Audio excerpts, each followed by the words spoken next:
Ladies and gentlemen, success is not just about what you gain, it's also about what you let go. In life and business, the people around you can either fuel your growth or drain your energy. Today, I want to talk about 5 types of people you must cut off if you are serious about reaching your next level. These people always have a reason why something can be done. You say, I want to start a business, and they say, but what if the economy crashes? You say, I'm thinking of moving abroad, and they respond, but what if it doesn't work out? Their default response to ambition is fear, not because they are bad people, but because they build their lives around comfort zones. They've rehearsed failure in their heads so many times, they've come to believe it's the only possible outcome. What makes them dangerous isn't just their negativity, it's how convincing they can sound. They speak with certainty, not because they know better, but because they've never tried. They have no battle scars, only borrowed opinions. And if you're not careful, you'll start to internalize their doubts. You'll begin to question your own instincts. You'll hesitate, and that hesitation, it costs you momentum. It costs you time. Sometimes it costs you the very opportunity you are chasing.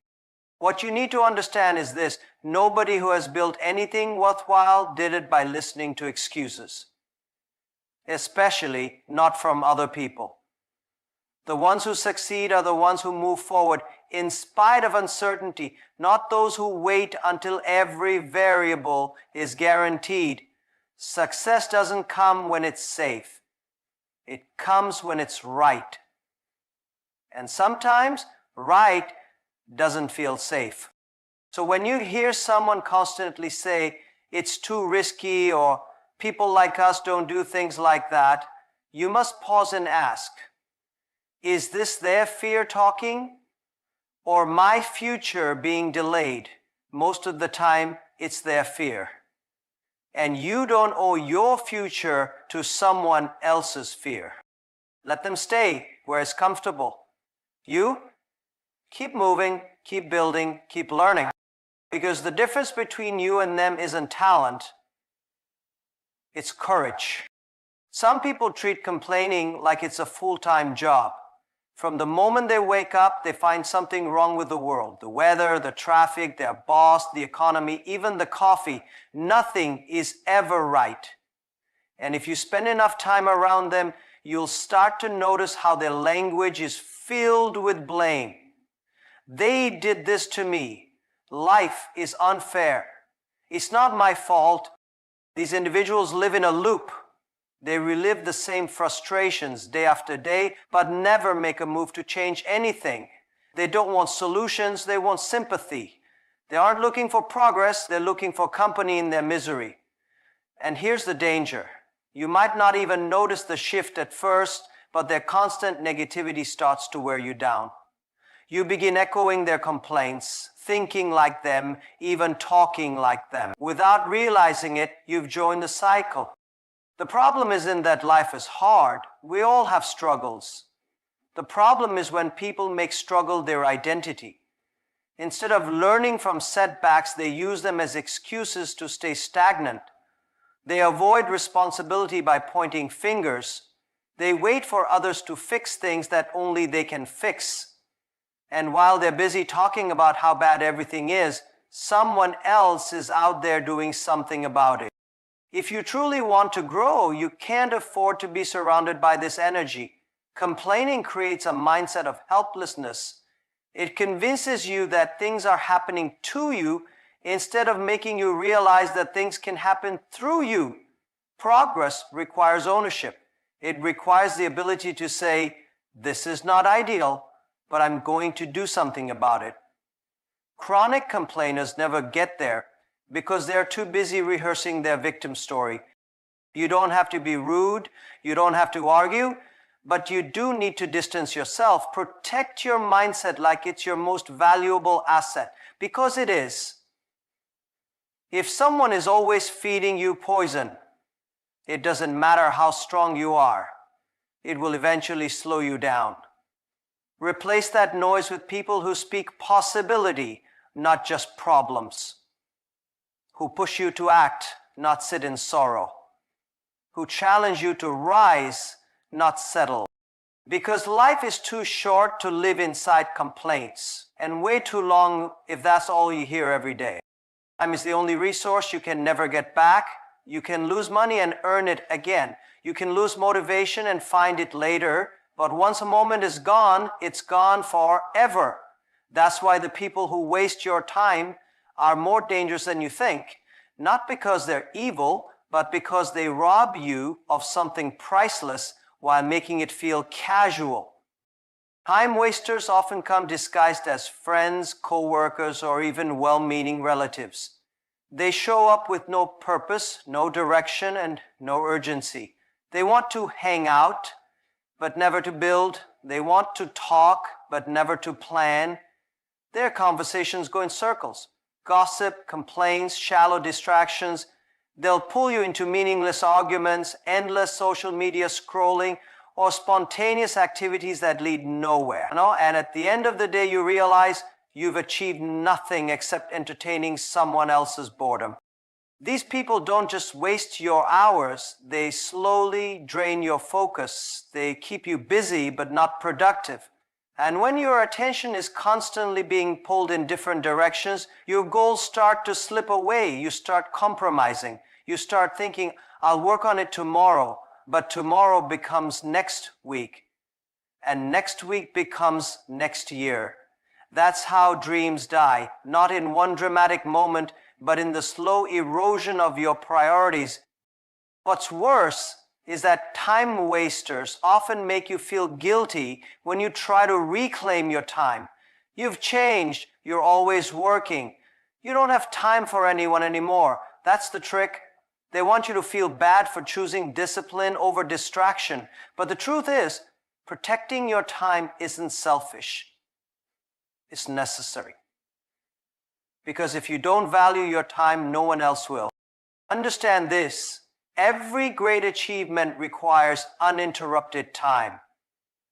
Whether you want to build a business, master a skill, improve your health, or develop your mindset, it all requires focus. And focus can survive in a noisy environment filled with people who are comfortable going nowhere. You don't have to cut people off with anger, but you do have to set boundaries with clarity. Choose your conversations, choose your commitments, choose your circle. Because every time you say yes to someone who brings no value, you're saying no to the progress that could have been made.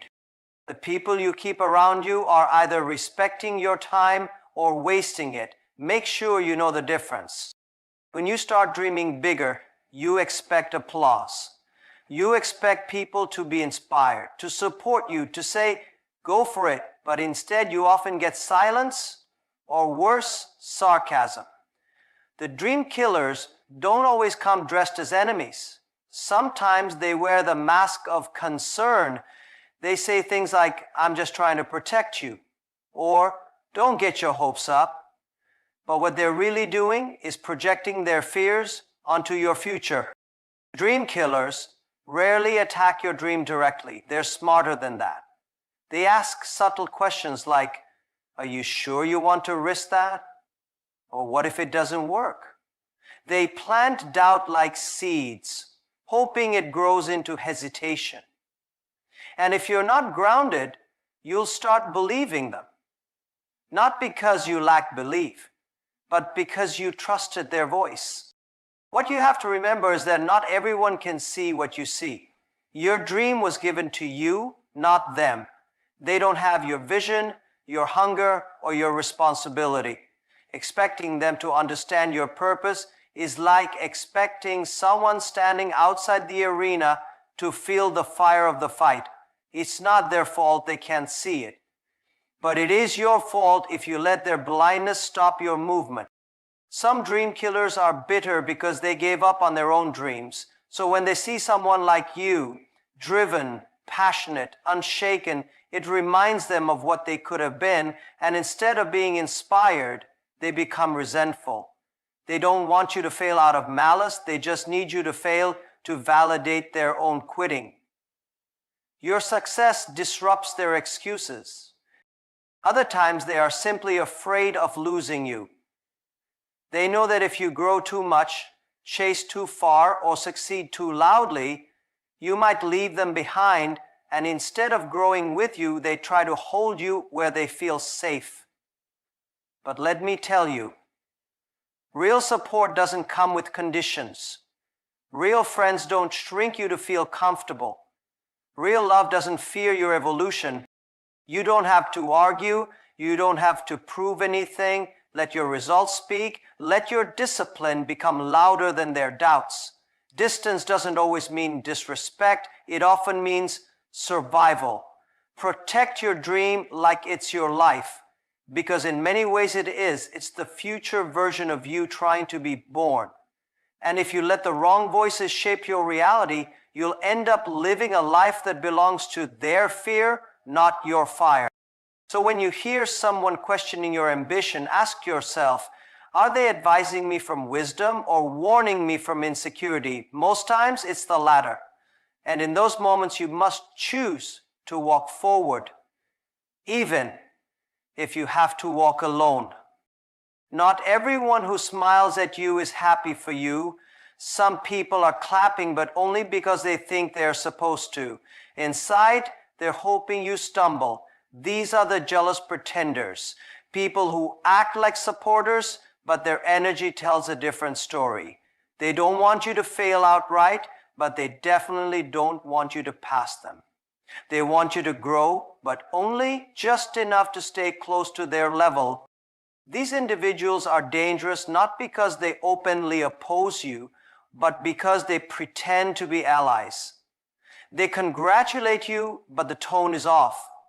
They say, "Wow, must be nice," or "Look at you, getting lucky again." Their compliments come with a sting, a backhanded message that tries to shrink your success. And the worst part? Sometimes you don't even notice it right away. You think they're just being sarcastic or joking, but over time you start to feel the weight of their subtle resentment. They get uncomfortable when you evolve, when you start changing your habits,